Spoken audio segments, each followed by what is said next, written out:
This guy's somebody, a force to be reckoned with. I'll clean it up for him. Name for himself as he makes his first free throw. This was LeBron James Sunday. Talking about wood.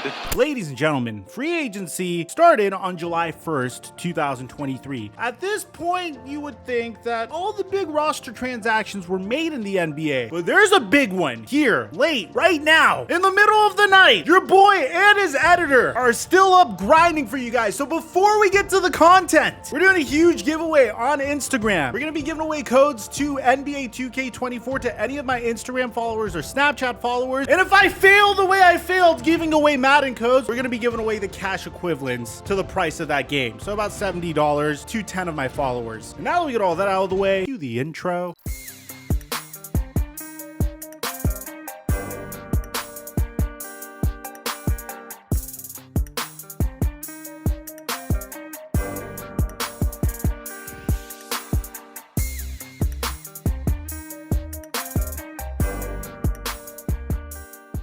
Mic check 1 2 1 2. What's going on, everybody? If you compare this year to last year, the Los Angeles Lakers had one roller coaster of a year. I mean, this time last year, we were discussing trading Russell Westbrook for a package centered around Miles Turner and Buddy Hield. We were discussing potentially giving away first-round picks in order for this to go down. As the season went on, the Los Angeles Lakers would face off against the Dallas Mavericks during Christmas time. And during that very game, Christian Wood would drop 30 points, 8 rebounds, 7 assists, 4 steals, 2 blocks, and would go 12 of 17 from the field. Clearly, this was a team that needed some help. And if you fast forward to the trade deadline, Rob Pelinka completely remade this Los Angeles Lakers roster. Out went Russell Westbrook. The contract that seemed untradeable got traded away, in addition to Kendrick Nunn, Juan Toscano Anderson, Damian Jones, Thomas Bryant, Patrick Beverly, a 2029 Lakers second round pick, the less favorable of a 2028 Washington/Lakers second round pick, and they did give up a 2027 first round pick, but it was top 4 protected. In return, the Lakers got D'Angelo Russell, Malik Beasley, Jared Vanderbilt, Rui Hachimura, Devon Reed, Mo Bamba, and 2 second round picks from the Los Angeles Clippers. Obviously, this all went down in different trades, but I just wanted to get you guys up to speed as fast as I could. The result was the Lakers being a team that went from potentially squandering LeBron James's extended prime to being one of the greatest comeback stories of the season. And we saw it throughout the rest of the season. Originally, the Lakers had to overcome the fact that LeBron James had trouble staying on the basketball court. He was injured, so the supporting cast picked up the slack, and it was enough for the Los Angeles Lakers to sneak into the play-in. And following a victory versus the Minnesota Timberwolves, the Lakers would be one of many teams that surprised many of us during the NBA playoffs. Of course, the Miami Heat were able to make it all the way to the NBA Finals. The Los Angeles Lakers were able to make it all the way to the Western Conference Finals, and were looking like a formidable opponent until the eventual NBA champion Denver Nuggets would sweep them in the Western Conference Finals, which, to be honest, I felt like was a very incredible achievement considering the fact that this is a team that shouldn't have even been in the playoffs to begin with. And after constructing a team from new, a team that barely played with one another during the trade deadline, the result was them making it to the Western Conference Finals. In my opinion, that was a huge victory, but LeBron James definitely caused some Laker fans to panic when he said this following the Western Conference Finals. I got a lot to think about, to be honest.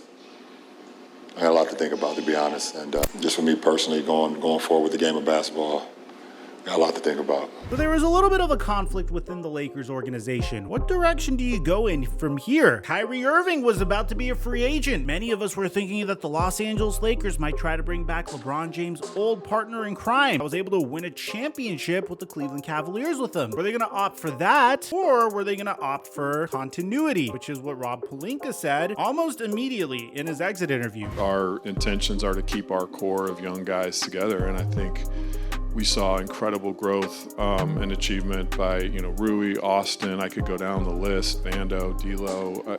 We have a lot of great young players.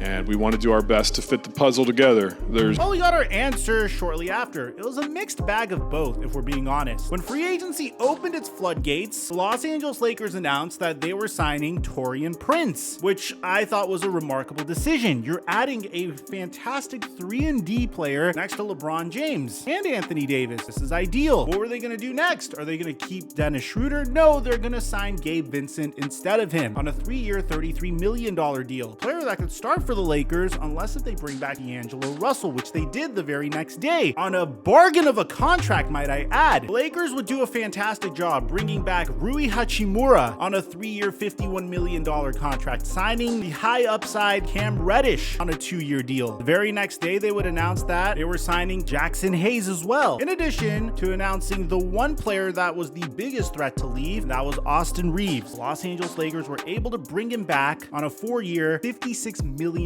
contract. Once they were successful in extending Austin Reeves, I officially decided the Lakers had an A+ on their offseason. I mean, the fact that they opted for continuity as opposed to chasing big name stars and then filling the rest of their bench with past their prime veteran minimum players, in my opinion, was a W. But there was one thing Laker fans noticed upon the conclusion, the unofficial conclusion of free agency, and that's the fact that the Lakers still had a roster spot available.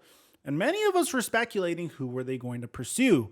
Well, you see, a lot of Laker fans wanted Christian Wood to be added to this team. You know, the guy that destroyed the Lakers during Christmas time for 30 points. And Christian Wood's character arc has been a very interesting one. I mean, after having a 21 point per game season with the Houston Rockets, although he only played in 41 games, and then another season where he averaged 18 points per game for the Houston Rockets, the Dallas Mavericks figured that Christian Wood was their missing piece. He'd be the next puzzle that they would plug in to this Luka Doncic experiment, trying to get Luka as many teammates as they possibly can to try to figure out which teammate would work best with Luka. So last year, the Dallas Mavericks traded for him, and Christian Wood didn't necessarily have the most success there. His numbers dwindled a little bit. He still shot 38% from 3. He just wasn't the piece that they were hoping for Luka Doncic, and he was coming off of the bench. So it was a little bit of a downgrade in his role. So obviously, when he had the opportunity, he was going to leave.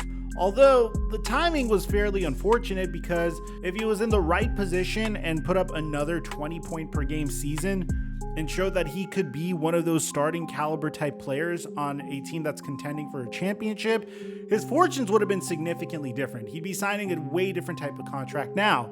But now Christian Wood is in a very similar situation as to what Dennis Schroeder was in when he originally declined the Los Angeles Lakers contract extension in 2021. He is trying to prove himself to another team and sign with the right team that can make the most of his skill set and try to potentially win a championship at the same time. So Christian Wood waited and waited and waited to really see where the holes are for each and every team. Bear in mind, he's making a huge sacrifice here. He needs to figure out what team would be the perfect team for his skill set so he can make sure that he doesn't have to sign a below average contract again. So what team would that be? Well, we found out right now. Ladies and gentlemen, according to Adrian Wojnarowski, the Los Angeles Lakers have officially agreed to terms with Christian Wood on a 2-year contract. The deal is 2 years and $5.7 million. One of the years is technically a player option. So in year 1, according to Bobby Marks, Christian Wood is going to get paid $2.7 million. In 2024 to 2025, his player option is going to be for $3 million. So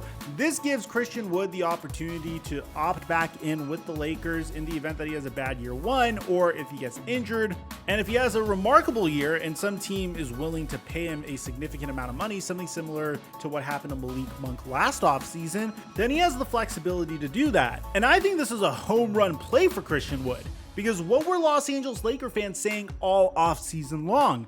The one thing that they were missing the most is a reliable center. I mean, of course, Anthony Davis might play some center, but we know ideally Anthony Davis likes to play the 4 position. And in those situations, the next man up was either going to be Jackson Hayes or Jared Vanderbilt.